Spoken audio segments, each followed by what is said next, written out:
gabi po sa inyo lahat.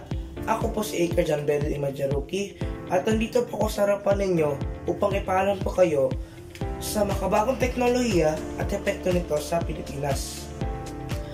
Ang makabagong teknolohiya ay naging isa sa pinakamakapangyarihang pwersa na humuhubog sa mga buhay ng Pilipino ngayon.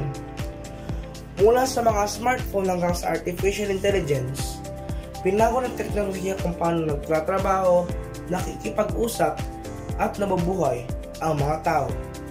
Ikinonekta nito ang Pilipinas sa pandaigdigang komunidad na ginagawang mas na-access ang impormasyon at pagkakataon kaysa sa dati.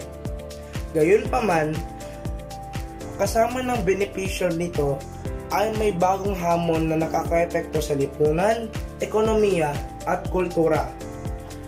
Ang pag-unawa sa mga epektong nito ay mahalaga upang matiyak na ang teknolohiya ay patuloy sa nagsisilbi sa pag-unlad ng bansa at hindi sa pagbagsak nito.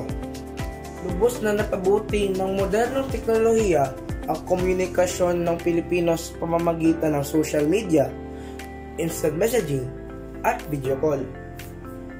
Pinahintulutan ng distansya na mananatiling konektado at pinalakas ang pagkikipagtulungan sa mga paaralan at mga lugar ng trabaho.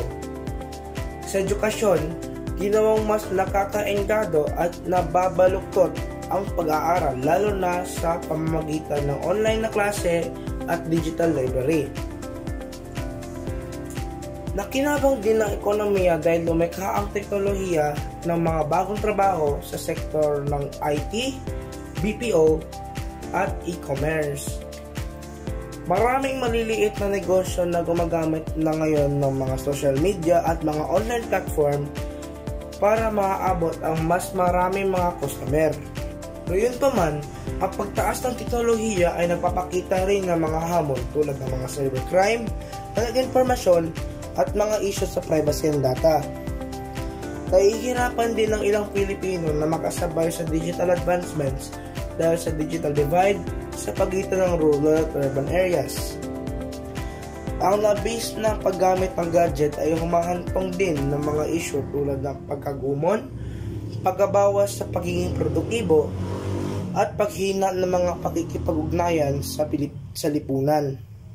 Bukod dito, ang automation at artificial intelligence ay nagbabanta sa mga traditional na trabaho na umaasa sa manual labor.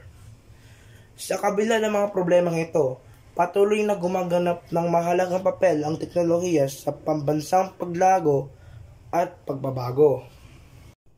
Hindi maikakailang binago ng modernong teknolohiya ang Pilipinas sa parehong positibo at negatibong paraan. Nagbukas ito ng pinto para sa edukasyon, komunikasyon, at pag-unlad ng ekonomiya habang lumikha din ng bagong hamon sa lipunan at etikal. Ang susi ay ang paggamit ng teknolohiya ng responsable at matalino upang matiyak na ang benepisyo nito ay mas malaki kaysa sa pinasala nito. Ang pamahalaan, mga paaralan, at mga mamamayan ay dapat matulungan upang isulong ang digital literacy at ethical na paggamit ng teknolohiya. Sa paggawa nito, magagamit ng Pilipinas ang kapangyarihan ng teknolohiya para bumuo ng mas konektado, progresibo, at inklusibong hinaharap.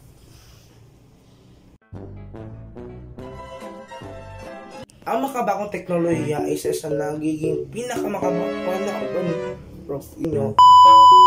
Mali na yun. 8. Lubos na naputi.